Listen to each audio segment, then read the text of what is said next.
అలా పట్టుకెళ్ళారు కదా మీరు లాస్ట్ టైం. చాలా బాగుంది. ఓ థ్యాంక్ యూ పద్మ. మీకు ఏమేమి నచ్చినాయి? కందిపప్పు బాగుంది, కందిపప్పు బాగుంది, పెసరపప్పు, పొట్టు పెసరపప్పు ఎక్సలెంట్.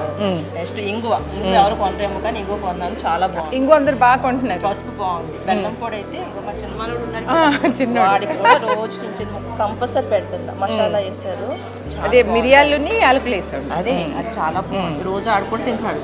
అయిపోయింది ఇప్పుడు ఇంచుమించు తేనె పట్టుకెళ్ళా అన్ని మీ అన్ని వాడిస్తా. థ్యాంక్ యూ పద్మ, మీరే మా పబ్లిసిటీ, మా బ్రాండ్ అంబాసిడర్ మీరే. బాగుంది, చాలా బాగుంది. ఇంకా మీరు వెజిటేబుల్స్ పెట్టాలని మా కోరిక. తప్పకుండా పెడతాం. అక్కడి నుంచి నేను కస్టమర్స్ ఏమడిగితే అదే కదా మేము పెట్టేది, తప్పకుండా పెడతాం.